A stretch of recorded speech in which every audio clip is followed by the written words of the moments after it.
ડીસા નગરપાલિકામાં છેલ્લા 4 મહિનાથી ચાલી રહેલા વિવાદનો આખરે અંત આવ્યો। 15 માસ અગાઉ ડીસા નગરપાલિકાના પ્રમુખ પદે સંગીતાબેન દવેને ભાજપે મેન્ડેટ આપી વરણી કરી હતી। જોકે તેમણે જ્યારથી ચાર્જ સંભાળ્યો ત્યારથી જ ભાજપના સભ્યો જ તેમના વિરોધમાં ઉતર્યા હતા। 3 માસ અગાઉ પણ 13 સમિતિના ચેરમેન રાજીનામા ધરી દીધા હતા અને તે પછી વિવાદ વકર્યો હતો।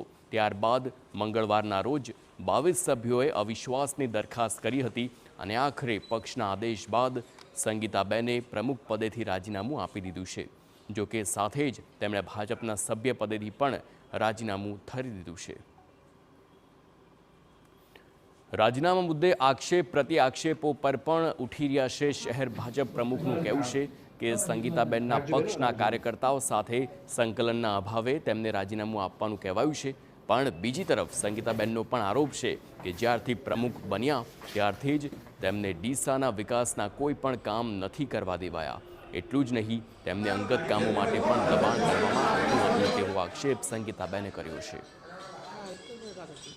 આજે મેં રાજીનામું નગરપાલિકાના પ્રમુખ તરીકે અને સભ્યપદનું પણ આપ્યું છે અને સભ્યપદનું પણ હવે હું ડીસા નગરપાલિકા અમુક સભ્યો અને ધારાસભ્યે મને ખૂબ ત્રાસ આપ્યો તો હવે મારે સભ્યપદનું પણ રહેવું નથી। કયા પ્રકારનો ત્રાસ આપ્યો?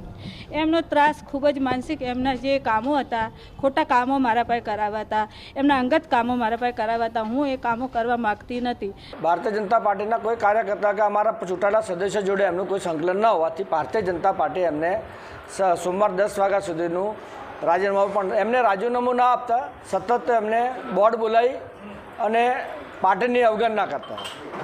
તો પછી અમારે ભારતીય જનતા પાર્ટીના આદેશ અનુસાર એમને 3 લાઇન વ્હીપ આપી અને બોર્ડ મુલતવી રાખવાનો અમે એમને આદેશ કર્યો હતો। એ આદેશને અનુસરી પછી એમને બોર્ડ મુલતવી રાખ્યું અને પોતાનું રાજીનામું આપવા માટે આજે કલેક્ટર પહોંચી ગયા હતા। ઉલ્લેખનીય છે કે આજે પણ પાલિકામાં સાધારણ સભાનું આયોજન થયું હતું, પરંતુ પક્ષના આદેશ બાદ તે મોકૂફ રખાયું હતું।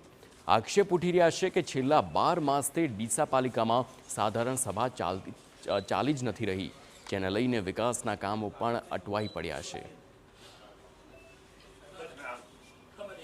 આજરોજ ખાસ સાધારણ સભા બોલાવવામાં આવેલી હતી, પરંતુ પ્રમુખશ્રીએ આજે સર્ક્યુલર કરી અને લગભગ 10:30ના સુમારે તમામ સભ્યોને જાણ કરવા સર્ક્યુલર કરેલ છે કે આજની સભા અનિવાર્ય કારણોસર મોકૂફ રાખવામાં આવેલું છે। છેલ્લા 1 વર્ષથી સાધારણ સભા હોય છે, એટલે વારંવાર અમે જ્યારે નગરપાલિકામાં આવીએ ત્યારે સાધારણ સભા મોકૂફ હોય એમાં અમને મેસેજ મળે છે। કરોડો રૂપિયાની ગ્રાન્ટ આવેલી પડી છે નગરપાલિકામાં, પરંતુ આ ગ્રાન્ટનો જે વિકાસ થવો જોઈએ, વિકાસના વિરોધી ભારતીય જનતા પાર્ટીના જે અત્યારે શાસકમાં બેઠેલા લોકો છે એ વારંવાર કંઈક ને કંઈક અડી ગયા લાવી અને આ જનરલ બોર્ડની સભા મોકૂફ કરતા હોય છે। ભારતીય જનતા પાર્ટી વિશ્વની સૌથી મોટી પાર્ટી છે, એવું એક ભારતીય તરીકે આપણને ગૌરવ હોવું જોઈએ, પરંતુ જે નીચે અહીંયા ભારતીય જનતા પાર્ટી બનાસકાંઠા જિલ્લાની અંદર જે લોકો મૂક્યા છે એ ક્યાંક ને ક્યાંક મંદબુદ્ધિ ન હોય એવું અત્યારે દેખાઈ રહ્યું છે।